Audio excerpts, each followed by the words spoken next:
ეცით რა ერთი ის არის რომ როდესაც რაღაცას ვაკეთებ მე შიგნით აღარ რჩება არაფერი ყველაფერს იქ ვანაწილებ იქნებ ამიტომ აი ეს რომ თქვა კიდე რაღაც შინაგანი ცხოვრება მრჩება სამწუხაროდ ესე არ გამომდის ხოლმე იმიტომ რომ რა საქმეშიც ვარ ჩართული რაღაც ის ხდება ყველაზე მნიშვნელოვანი და მთავარი და ერთები მახსოვს ამ ბაღს ვაკეთებთ და ვაშენებთ და ამაზე მნიშვნელოვანი არაფერი არ იყო ამიტომ ის ვარდი გაიშლება თუ არა ეს ცხოვრების ტრაგედია ეხლა ზუსტად ისე ვარ ასეთივე დამოკიდებულებით ვარ ეხლა სადაც ვარ და ასეთივე დამოკიდებულებით როცა ფილმს ვიღებ თუ სპექტაკლს გამახსოვს ძალიან ბევრი რამ ვისწავლე როდესაც ვიმუშავე კაფე კაფსეთესთან და ერთ-ერთი კიდევ უფრო მეტი რამ ვისწავლე მითისგან არა მარტო ის რომ საქმეში იყო ესე ჩართული არამედ ის რომ ის ყოველ წუთში არის ჩართული არა აქვს მნიშვნელობა რას აკეთებს და ვისთან ურთიერთობს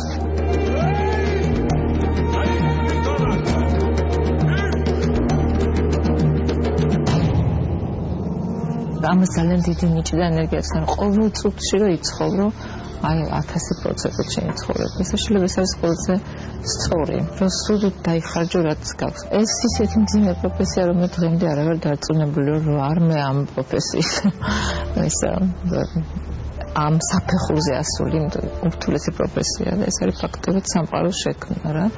მახსოვს, როდესაც ჩავაბარეთ პირველ კურსზე, რეჟისორთა და საშინელი კონკურსი იყო და ჩვენ რაღაცნაირად გავედით და კონსულტაციაზე მოვიდა ჩვენი ოსტატი თენგიზ აბულაძე და უცებ მან გამოგვიცხადა, რომ ეხლა მე ვიწყებო ფილმს, ეს არის ნატყვის ხეო.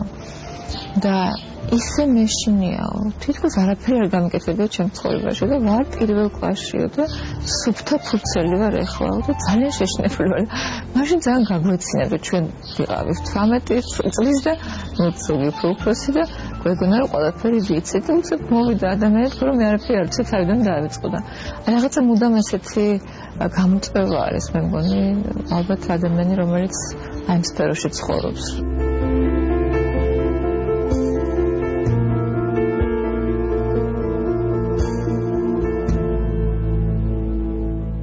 ხანდახან რაღაცას აკეთებს ადამიანი, რეჟისორს გულისხმობ და რამდენიმე წლის შემდეგ დგება ეს რეალობა, რომელზეც ის აკეთებს. ეს ერთგვარი წინასწარმეტყველებებით არის ხოლმე. დიდხილოვანებს გულისხმობ, რომლებიც ეპოქას გრძნობენ და ხელოვნებაში ასახავენ იმას, რაც შემდეგ დგება თქვათ რეალურ ცხოვრებაში. ამიტომ ხელოვანი არის, რაღაც მე ვიტყოდი, რომ ქურუმი თუ წინასწარმეტყველი, რომელიც იჭერს აი რაღაცა უხილავ ბაქტერიებს, რომლებიც დაფრინავენ და ფაქტობრივად მეტყვად შეიძლება წინასწარმეტყველებს კიდევ თავისი ხელოვნებით. რაღაცას რომ აკეთებ, დგება საშნელი წამის ასოწარკვეთის, როდესაც ხვდები, რომ ეს არაფერი არ ვარგა, რომ არასწორად მიდიხარ, არავის არ ჭირდება ისა, რომ სუტყუილია და ხარ სრულიად ცარიელი და უნიჭო, ეს ძალიან მძიმე წამები არის ხოლმე. უკვე მერე, როდესაც გადიხარ ამას, ხვდები, რომ ეს არის ეს ბოლო წელი, ისაც უნდა დაშვებულიყავი და მე უცებ ხდება რაღაცა ამოტრიალება, რომელსაც მე ხვდები საიდან მოწვა, რაღაცა მე მოდის და უცებ იწყება ზეასვა. ანუ ეს არის რაღაცა მუდმივი მოძრაობა, დაშვება და ზევით ასლებ. თუმცა არის კიდე აი რასაც თქვენ ბრძანებთ, რომ რაღაცა წუთები, როდესაც ძალიან სავსე არის, მე მოგეთ რამდენჯერმე მქონდა, ეს არის არაჩვეულებრივი, აი ერთი ისედაც მახსოვს, როდესაც ის რეალობა, რომელსაც ქმნი და რომელიც იცი შექმნილია და არაფერი კავშირი არ აქვს გარე სამყაროსთან, უცებ ის უფრო მნიშვნელოვანი ხდება, ვიდრე გარე სამყარო და მახსოვს ერთ-ერთი ასეთი მომენტი იყო, როცა მონანიებას ვიღებდით ჩვენ მორებთან ეპიზოდი თუ გახსოვთ აი დატირება რო ხდება მორების აი ის რეალობა რაც იმ წუთში იყო რომელიც რამდენიმე წამი გრძელდებოდა იყო რაღაცა ზერეალობა და ჩვენ ვიყავით ამის მსახურები რომ ის ზერეალობა ერთ წუთში შექმნილი იყო და აი ეს წამი დამამახსოვრდა და რამდენიმე ესეთი წამი არის ხოლმე რომ და რომელიც გიუნება რომ რაღაცა სწორ გზაზე დგეხარ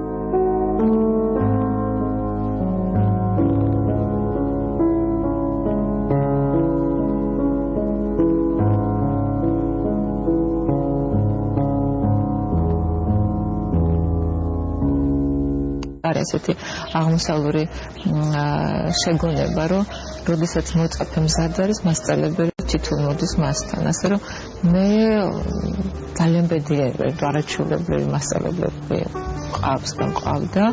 ჩვენ გავდიოდით პრაქტიკას დიდ რეჟისორებთან, ეს იყო თენგიზ აბულაძე, ლანა ხოღობერიძე, ელდარ შენგელაი-გიორგიშვილი. ჩვენ იმათთან მუშაობდით ფილმებზე, მათი სტუდენტები და ეს იყო ფაქტურად ყველაფერს პრაქტიკულად ეცნობოდი, მაგრამ თან ეცნობოდი დიდი ოსტატის გვერდზე, დიდი ოსტატის ნააზრევს.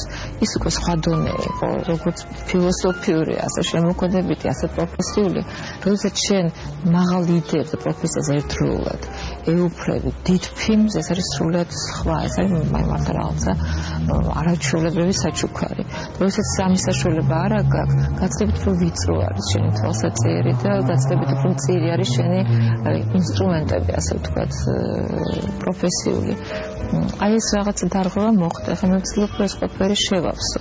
თუმცა მაინც არ ვარ დარწმუნებული, რომ აი იმას მივახცენი. ეს პრაქტიკა იყო არაჩვეულებრივი. კარგი იქნებოდა რომ ეს დაბრუნდეს, თუმცა რაღაცა სხვა სისტემა არის სრულიად. და ეს სისტემა გულისხმობს იმ შეხვედრებს, რასაც თქვენ ამბობთ, რა მნიშვნელოვანი შეხვედრები, სადაც ბედი ფორმირდება, ან ესეთი მკვეთრი მოbrunება ხდება სხვა მხარეს. ამიტომ მე ძალიან ფრთხილად, მაგრამ ძალიან აქტიურად ვცდილობ ახლა რომ შევქმნა გარემო, სადაც ყველამ უნდა ასე ვთქვათ, მოახერხოს თავისი ნიჭის განვითარება და გაფროჩება. უბრალოდ ბევრი მოულოდნელობა ხდებოდა ჩემ ცხოვრებაში, რომელიც აღმოჩნდა, რომ იყო მნიშვნელოვანი და არ იყო შემთხვევითი. ერთ-ერთი რაც ვისწავლე, რომ უნდა იყო მზად ამ მოულოდნელობების მიმართ და არ შეგეშინდეს და იყო მზაობაში უბრალოდ, რომ ნებისმიერ გამოწვევას უპასუხო გამოწვევით და უფრო ძლიერად დადგე უფეხზე. ამიტომ მე არა მაგიცით რაღაც არის სამწუხაროდ თუ საჩუქრად, რომ რაღაც ისეთი შეგეშლება, რომ რაღაცა მოხდა და შეგება. ზუსტად ის გრძნობა მაქვს, რაც მქონდა სტუდენტი რო ვიყავი, რაღაცა ახალი ეწყება. ამიტომ ნახოთ, მეც არ ვიცი რა იქნება, მაგრამ ნახოთ.